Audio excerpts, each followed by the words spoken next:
If you've had enough and want to wake up our recalcitrant Congress, join me on Democracy on Fire with Kay Brown for the top 23 reasons we need regime change now. Hope to see you there. Democracy on Fire on United America Network.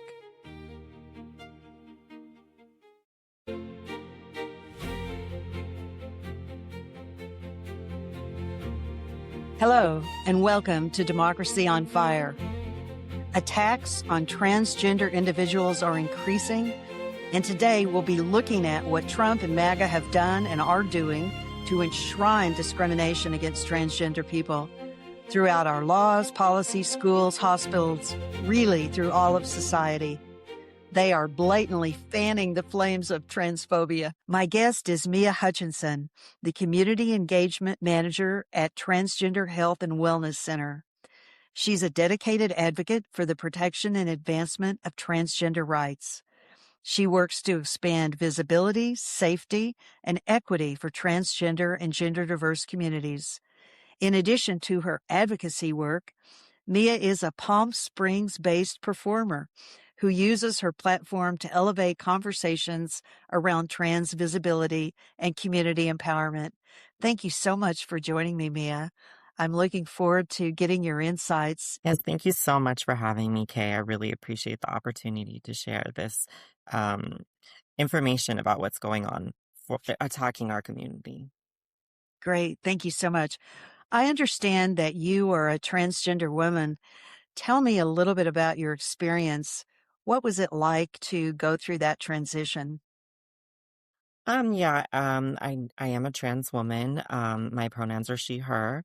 Um, my experience with transition was fairly positive for the most part. I did transition a little later in life, but I luckily did start my transition prior to this administration. So I think that helped make things a little more easy as far as navigating the insurance and medical aspect of transition.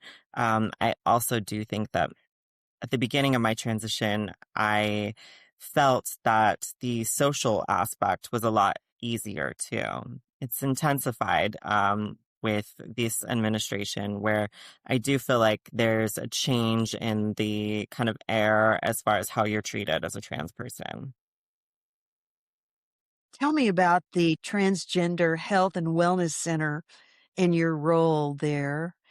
Um, who are you serving and what exactly does the center do? We serve primarily the TGI community, which is transgender, diverse or gender nonconforming, and intersex. However, our services are available to anybody within the community that may be of a need. Our focus is on gender-affirming care as far as hair removal. So we offer laser and electrolysis. We also offer mental health services, and that includes some insurance navigation. So that would be getting letters for surgeries or authorizations for different things. And then we also have navigators and community health workers, which help navigate either insurance, housing, employment, all sorts of social service needs. And I am the community engagement manager. I oversee the navigation, outreach, and community health worker department. What motivated you to get involved in trans advocacy? What motivated me was losing my mother.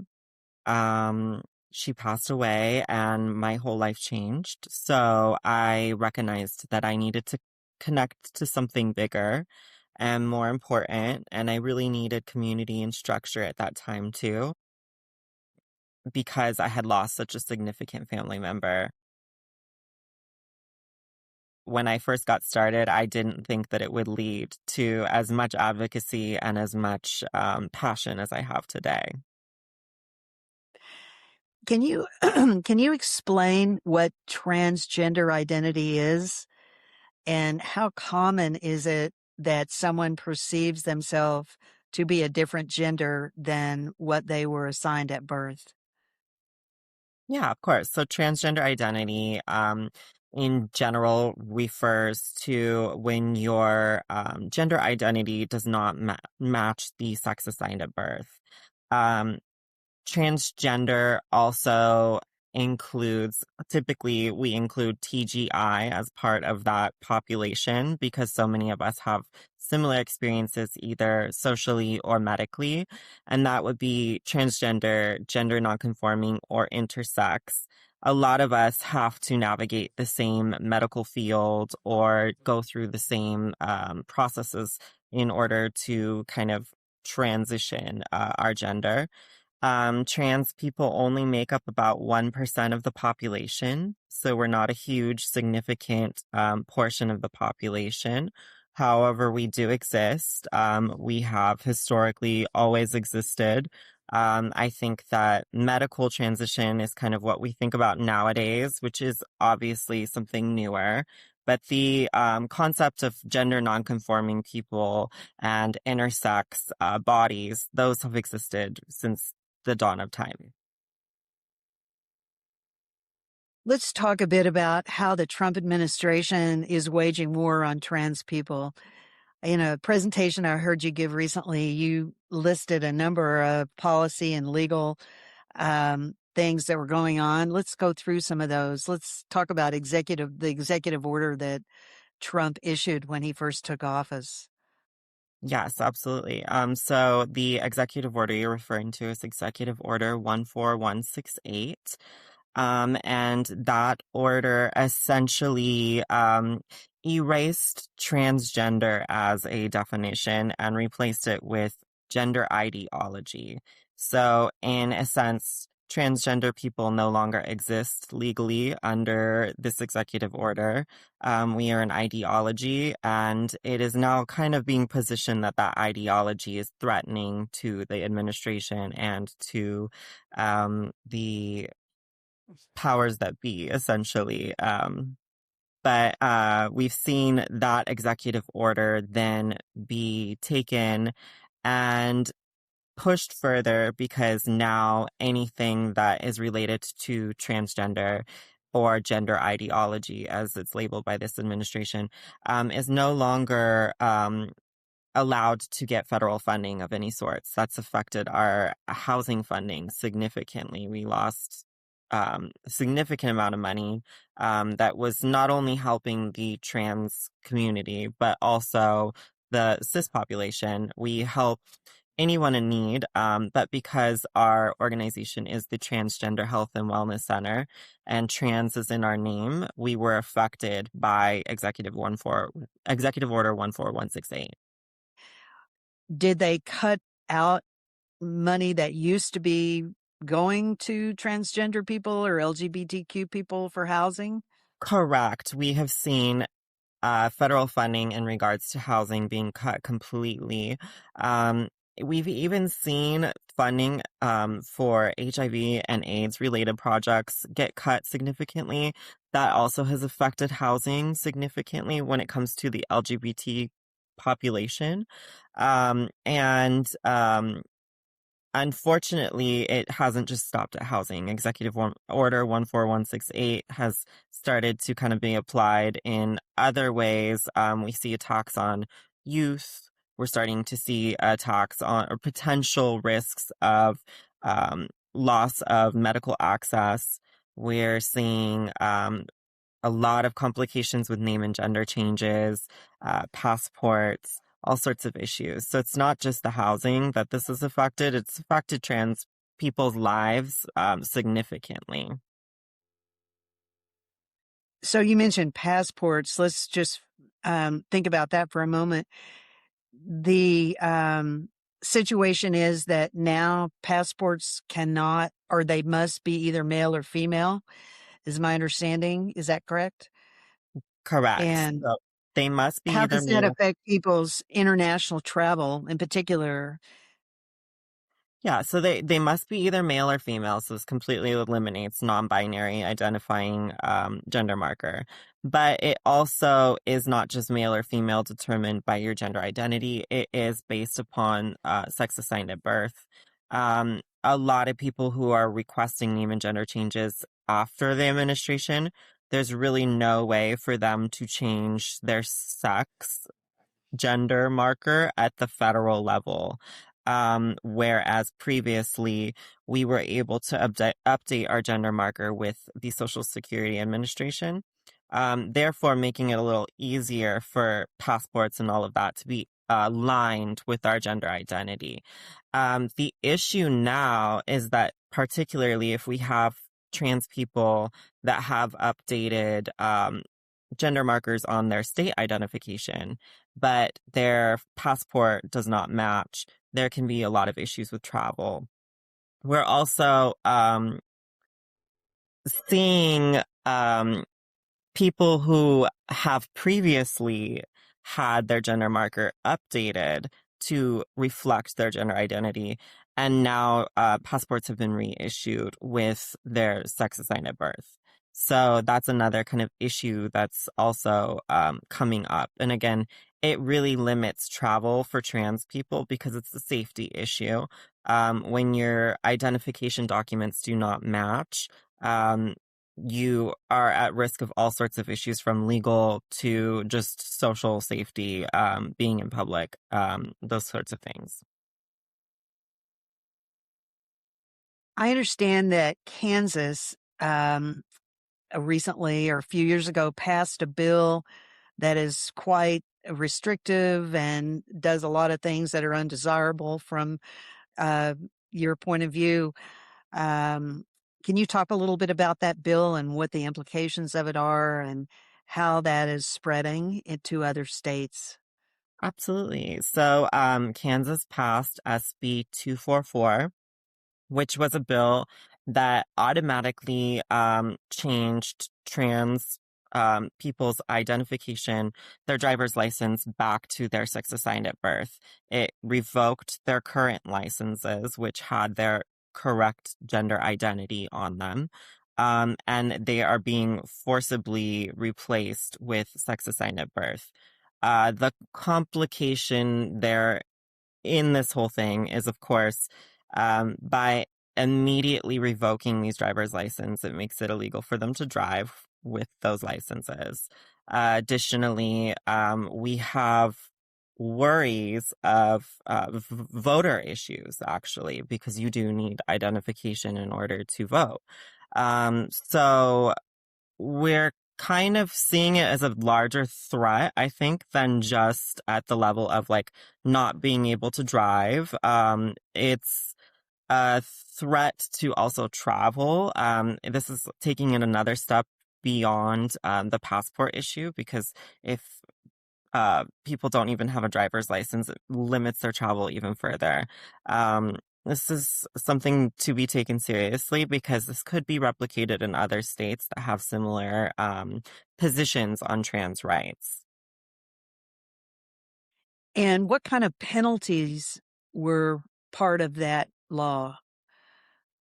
So I do know that that law included a bounty penalty. So this included some language in there about bathroom usage as well. So trans people's bathroom usage has been limited, and if a person knows that a trans person has used the restroom that does not align with their sex assigned at birth, they can be sued, I believe, for up to $10,000. So it's really attacking trans people at multiple levels, because I think that at the first instance, we just see the driver's license issue. But when you really start to dig through what else is in that law, they're kind of packing it with other anti-trans rhetoric. And so has this law been challenged? Is it set in stone that it's going to be there? You know, Or is there I the opportunity? believe they are challenging it. Yes, I'm sure they are challenging it. Obviously, my complete knowledge of what's going on with that is somewhat limited. We're really trying to make sure that this doesn't happen here in California, or that we can kind of protect the rights we do have here in California. Because as I've said, we've even seen loss of funding that really protects our community. The last thing that we want to see is further attacks on our rights, which then can really limit access and the life that we all deserve to live, right? Right. I understand the lawsuit Mirabelli versus Bonta challenges California school policies requiring staff to withhold a student's gender identity from parents unless the student consents, and that case is going on right now, but hasn't been totally resolved, but is a very significant one that could have national implications on parental notification, student privacy, how gender identity is handled in the schools. And just wondering if you have any comments about that litigation. Yeah, of course. I mean, these sorts of lawsuits, they set precedents, right? So when we see um when these things are being upheld, then they can be replicated at a larger scale. The issue with this law for me as a trans person is that it significantly impacts the safety of the trans student or gender nonconforming student because the school system does not know necessarily the home life. And when it is law that it's required reporting gender identity to the family, you're potentially putting that child at risk. I do think that in this specific case, they should be putting child safety above parental rights, purely because we see how many trans youth are verbally, physically, sexually assaulted, even within the family unit. We see how many trans youth end up unhoused, facing having to travel to different states, even to kind of relocate, find community. There is more to it than just parental rights, in my opinion. Parental rights are important. I completely respect that. I think that those should be protected. But I also feel like the individual right of the child and the child's safety outweighs the parental right when it comes to gender identity. Well, there seems to be a lot of efforts at the federal level to undermine gender affirming care for youth, for minors. There was that series of regulatory actions that the Department of Health and Social Services announced recently to say they were going to outlaw or restrict puberty blockers, hormone therapy, surgical interventions for transgender youth, and including cutting off federal funds, Medicaid and Medicare, for hospitals that provide gender affirming care to minors, and prohibiting federal dollars from being used for such procedures. I don't know whether that's taken effect yet. I know it takes years sometimes for those regulations, but um, the effects of it may already be being felt as the risk increases to those providers. How does the gender affirming care impact the lives of youth, and what would be the effects if that were cut off? Yeah. So gender affirming care, be it youth or adult, is extremely impactful. So it is a medical care. It's set by medical professionals. They have done extensive years and years and years of this, of research, of knowing the right process for gender affirming care. Essentially, gender affirming care treats gender dysphoria.